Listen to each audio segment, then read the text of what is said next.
शांति की जो चाह हो तो हाथ में हथियार लो, शत्रु के दुस्साहस का अब काल बन संहार लो। शस्त्र की झनकार ही बस रोकती है युद्ध को, वीरी पाते जगत में विजय पथ के शुद्ध को। कायरों की प्रार्थना को अनसुना के शुद्ध को, कायरों की प्रार्थना को अनसुना न जग ने किया। शक्तिशाली ने सदा ही विश्व को नेतृत्व दिया, पौरुषों के बिन अहिंसा एक कोरी भ्रांति है। वीर के पदचाप में ही छिपी सच्ची शांति है, सिंह की गर्जना को सुनकर मृग यहाँ रुक जाते हैं। देख भीषण आग को फिर मेघ भी झुक जाते हैं, देख भीषण आग को फिर मेघ भी झुक जाते हैं। मौन रहकर जो सहेगा वह मिटाया जाएगा, मौन रहकर जो सहेगा वह मिटाया जाएगा। रणकुशल जो वीर होगा वही पूजा जाएगा। सिंह सा गर्जन करो तुम, शत्रु को दहलाओगे, युद्ध की तैयारी से ही शांति तुम पा जाओगे,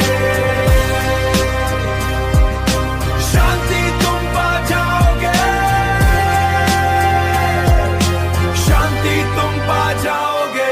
रक्त से इतिहास अपने भाग्य को लिखता रहा, युद्ध की ही कोख से कल्याण भी दिखता रहा। न्याय की रक्षा हेतु तब राम ने धनु को उठाया, दशीष के उस दंभ को फिर धूल में ही था मिलाया। शांति का पथ तब खुला जब पाप का मर्दन हुआ, शक्ति की हुंकार से ही मुक्त ये त्रिभुवन हुआ। संधि के प्रस्ताव केवल शक्ति को ही भाते हैं, निर्बलों के भाग्य में तो कष्ट ही आ जाते हैं। कृष्ण की वह शांति चर्चा विफल तब ही हो गई, जब कुमति थी दुर्योधन की लोभ में ही खो गई। कुरुक्षेत्र का युद्ध तब अनिवार्य ही हो गया, कुरुक्षेत्र का युद्ध तब अनिवार्य ही हो गया। शांति का संदेश उस दिन शस्त्र में ही सो गया। आज प्रतिज्ञा करो तुम शौर्य को जगाओगे, युद्ध की तैयारी से ही शांति तुम पा जाओगे। सिंह सा गर्जन करो तुम, शत्रु को दहलाओगे, युद्ध की तैयारी से ही शांति तुम पा जाओगे,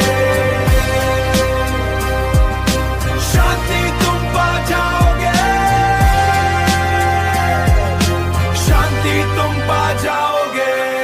डरा वह मर गया ये सत्य जीवन का प्रखर, शौर्य की ज्वाला जलाकर बन यहाँ तुम कालधर। सीख लो ये पाठ तुम भी काल की दीवार से, शांति रक्षित होती केवल काल की दीवार से, शांति रक्षित होती केवल शस्त्र की ही धार से। भय बिना नहीं प्रीत जग में नीति का ये सार है, अस्त्र शस्त्र विहीन जीवन व्यर्थ का ही भार है। सरहदों पर सजग प्रहरी जब तलक तैयार है, तब तलक ही देश के उस खेत में बहार है, तब तलक ही देश के उस खेत में बहार है। सत्य शिव सुंदर तभी जब शौर्य की हुंकार हो, शांति की मुस्कान पीछे शस्त्र की झनकार हो। शत्रु के ही रक्त से तुम तिलक अपना लगाओगे, विजय का संकल्प पर छाओगे, युद्ध की तैयारी से ही शांति तुम पा जाओगे। जय हिंद, वंदे मातरम।